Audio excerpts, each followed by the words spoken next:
Koneksi antar materi modul 1.2. Nilai dan peran guru penggerak. Oleh Marliah, SPD, CGP Angkatan 9 Kabupaten Pasangkayu. Fase ini adalah fase terakhir sebelum fase eksekusi atau aksi nyata. Fase ini berisi tantangan tugas individu. Sebagai CGP kami ditugaskan untuk melakukan refleksi menggunakan model 4P yang sudah dipaparkan dalam eksplorasi konsep. Pada kesempatan koneksi antar materi ini, mari kita menelaah kembali rangkaian pembelajaran mulai dari modul 1.1 hingga modul 1.2.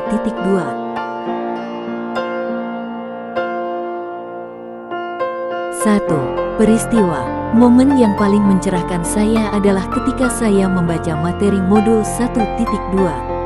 Teori tentang sistem kerja otak. Ternyata ada bagian dalam otak manusia yang mempengaruhi bagaimana manusia dapat tergerak, bergerak, dan menggerakkan. Bagian otak yang dimaksud adalah otak reptil atau batang otak yang mengelola semua otomatisasi dan refleks tubuh. Otak mamalia atau sistem limbik yang mengelola emosi dan sistem kekebalan tubuh. Otak primata yang mengelola kemampuan berpikir, bahasa, perencanaan dan pemecahan masalah serta berimajinasi.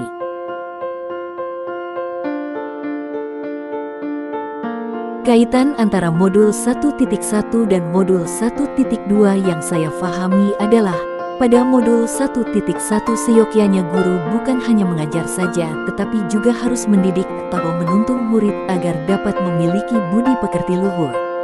Budi pekerti luhur dapat ditanamkan pada diri murid dibahas lebih mendetail pada modul 1.2 yaitu menurut sistem berpikir lambat menumbuhkan kebiasaan baik atau baru itu sulit tetapi tidak mustahil.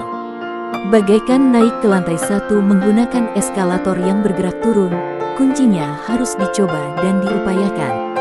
Titik.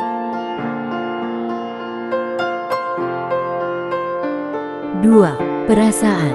Saat saya mengetahui sistem kerja otak dan apa yang dapat membuat manusia tergerak, bergerak dan menggerakkan, saya merasa seperti memiliki energi baru untuk dapat diimplementasikan dalam mendidik murid. Ternyata manusia tergerak oleh peristiwa atau momen yaitu suasana dan proses.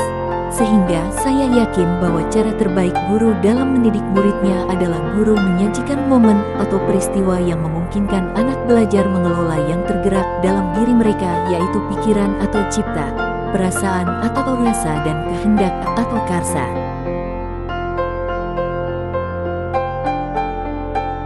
3. Pembelajaran.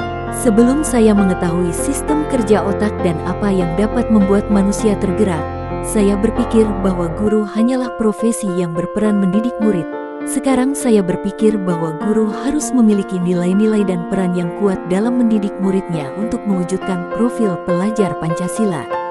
Nilai-nilai yang dimaksud adalah berpihak pada murid, mandiri, reflektif, kolaboratif, dan inovatif. Guru juga perlu memiliki peran sebagai pemimpin pembelajaran, coach bagi guru lain, pendorong kolaborasi, mewujudkan kepemimpinan murid dan penggerak komunitas praktisi. Guru perlu menguatkan nilai dan peran tersebut dalam lingkaran pengaruhnya yaitu diri, orang lain, institusi, dan masyarakat.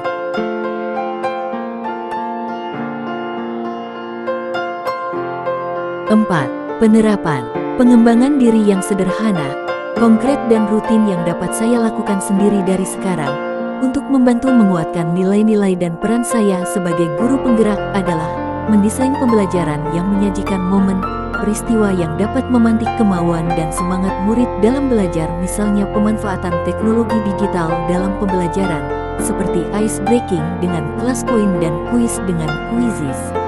Berbagi ilmu hasil pelatihan dan berkolaborasi dengan guru lain untuk menemukan solusi dari permasalahan pembelajaran di kelas.